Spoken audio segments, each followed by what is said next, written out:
The retreat is finished. We have one last item which is about to start. That is target practice at the shooting range. Otherwise, we are done and headed home. B has come to pick me up. School is over. There she is. Come. The bucket at the feet. The bucket at the shoes. This is so... But overall, it reminds me of school life. Simplicity. It has gotten rid of my patriotic front. Not bad at all.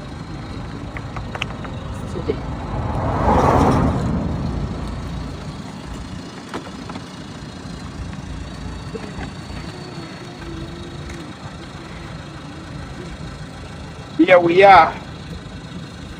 Home sweet home. Home sweet home. Going to the foundation stone of the Caleb Akandwanaho Salim Saleh Arena for Musevenomic Studies. Yesterday, we were supposed to take a picture here, but we were not able to take it. But now we are going to take a picture to celebrate General Salim Saleh as an apostle of Musevenomics and a warrior peacemaker.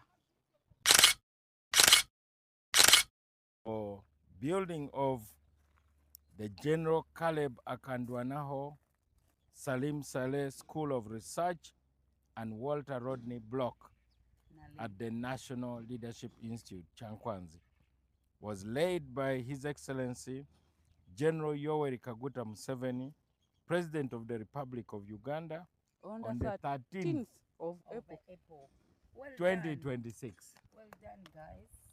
Thank you.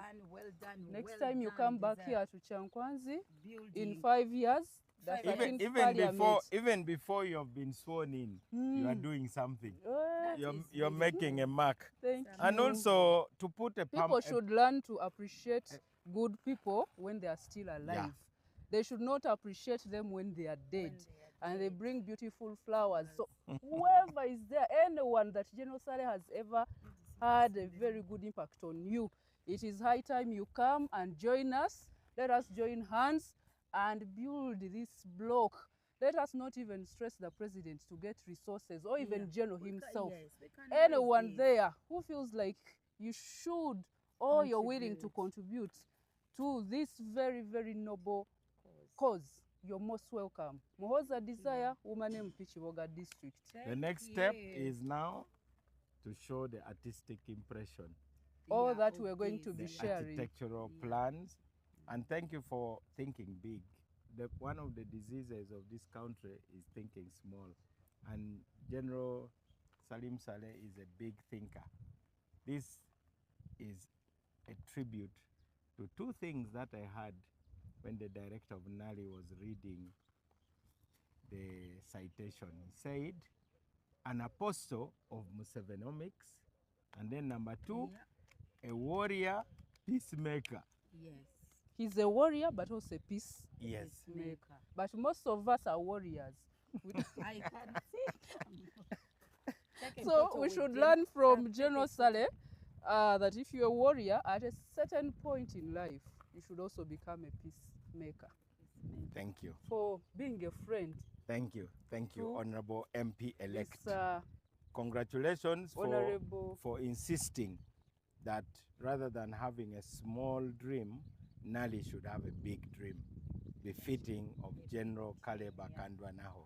The new speaker is elected, she's still the speaker. And in the environment in which we are, we greet by saluting. That is the essence of the greeting. But more importantly, she had lost her mother-in-law and she had gone for the burial. She had just come back. So I needed to console her, but also to demonstrate to everybody who was in the tent that the fact that you are rivals, the fact that you are competing over a political office does not mean you are enemies. You simply have different visions. I have a different vision of how the parliament should be. And now that the key agenda is to fight corruption, the only question for the members of parliament while electing the new speaker is who can best lead parliament in fighting corruption. It's as simple as that. Those who are corrupt should really not be leaders. There's a saying that if you carry a child on your back and you go to steal in a neighbor's garden, the child will also grow up thinking that stealing is noble. How can stealing be respectable? So, what causes corruption are two. One, some people steal because they are needy. They have a need. Then there are those who steal because of greed. I think the corruption the president was referring to is mainly the corruption which is motivated by greed. The people who are stealing are not poor people. They are rich people. They are just too greedy. It has almost become an addiction to steal. They are addicted to theft. So people like us who have had a long record of leading with integrity can serve as good examples. People must know clearly that you don't entertain corruption. But if people think there's a possibility to corrupt you, then obviously you will also corrupt the institution. I do believe that the best way to fight corruption is through personal example of leaders who have integrity.